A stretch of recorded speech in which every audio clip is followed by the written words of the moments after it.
ইচ্ছা থাকলে উপায় হয়। রাধে রাধে বন্ধুরা, আমি অভিজিৎ। আমার আজকের একটি নতুন মিনি ব্লগে তোমাদেরকে অনেক অনেক স্বাগত জানাই।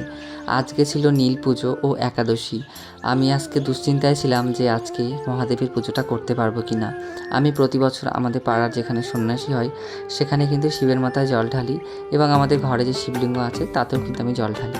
তো আজকে আমার শরীরটা প্রচণ্ড খারাপ ছিল, ওই জন্য আমি পাড়ার মন্দিরের ওখানে পুজো দিতে পারিনি। বাড়িতেই আজকে ভগবান শিবের পুজো করলাম। আজকে পুজো করার জন্য তেমন কিছু আয়োজন করতে পারিনি, তবে যতটা যা পেরেছি নিজের সাধ্যমতো চেষ্টা করেছি। তোমরা যারা শিবের পুজো করে থাকো তোমরা তো জানোই এই সময় আকন্দ ফুল পাওয়াটা কতটা কষ্টের, এবং বেলপাতা। কিন্তু আমি জানি না আজকে ভাগ্যক্রমে বেলপাতাগুলো খুব সুন্দর পেয়েছি। সুন্দর বলতে গেলে অনেক বড় বড় আর কি পাতাগুলো। এই সময় তো ছোট ছোট কচি কচি পাতা থাকে, কিন্তু আমি অনেক বড় বড় পাতা আজকে পেয়েছি পুজোর জন্য। তা আমি এখানে মহাদেবকে পঞ্চামৃত দিয়ে অভিষেক করে নিচ্ছি। দেখো কত সুন্দর লাগছিল, আর পেছন দিক থেকে ধূপের ধোঁয়াটা এত সুন্দর লাগছিল। তোমরা অনেকেই জানতে চেয়েছো আমি যে ধূপটা ধরাই এটা কি ধূপ। দেখো এটা আমি বৃন্দাবন থেকে নিয়ে এসেছিলাম, নাম আমার অতটা জানা নেই, তো আমি ওখান থেকে নিয়ে এসেছি। আর এখানে কিন্তু আমি এখন চন্দন ঘষে নিচ্ছি। আমি দেবাদিদেব মহাদেবের পুজোর তেমন কোনো নিয়মরীতি জানি না, তবে যেটুকু জানি যা জানি নিজের মন থেকে করার চেষ্টা করি। আমি যতদূর জানি দেবাদিদেব মহাদেব একটি বেলপাতাতেই নাকি অসম্ভব সন্তুষ্ট হয়।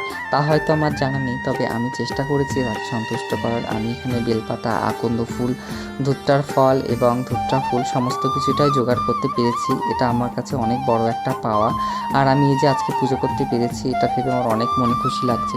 আমি যতদূর জানি দেবাদিদেব মহাদেবের ধনুর ধোয়া কিন্তু খুব পছন্দের, কারণ আমি দেখেছি সন্ন্যাসীদের সাথেও কিন্তু অসম্ভবভাবে ধনু পোড়ানো হয়, এবং ধনু পোড়ানো কিন্তু অনেক রকম রীতিনীতি আছে। তো যাই হোক, দেখো আমি এখানে পুজো করার পর ভগবানকে ভোগ নিবেদন করার পর আরতি করে নিচ্ছি। আমি অনেক দিনই একটা জিনিস পরিলক্ষিত করি, সেটা হচ্ছে আরতির সময় ভগবানের মুখে যেন একটা আলাদা একটা অদ্ভুত রকমের হাসি থাকে।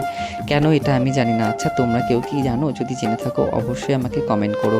আর এই যে আজকে এই ধনুর ধোয়া, আজকে সারা বাড়ি গন্ধে মমা করছিল। আর দেখো দেখতেও না কত সুন্দর লাগছিল।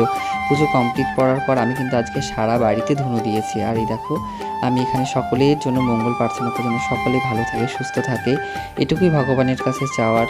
আমাদের বাঙালিদের 12 মাসে 13 পার্বণ, আর বছর শেষে এই চৈত্র মাসে শুরু হয়ে যায় কিন্তু চড়ক পুজো বা নীল পুজো। আচ্ছা তোমাদের কাদের কাদের এলাকায় চড়ক পুজো হয় আমাকে কিন্তু অবশ্যই কমেন্টে জানিও। পুজো করার পর ধনুচিটা বাইরে বের করে দিলাম, আর অভিষেক করানোর যে বাসনগুলো ছিল সেই বাসনগুলো আমি এখানে ধুয়ে উপর দিয়ে রাখলাম। তোমরা সকলে ভালো থেকো, সুস্থ থেকো, এবং দেবাদিদেব মহাদেবের কাছে তোমাদের সকলের মঙ্গল প্রার্থনা করি।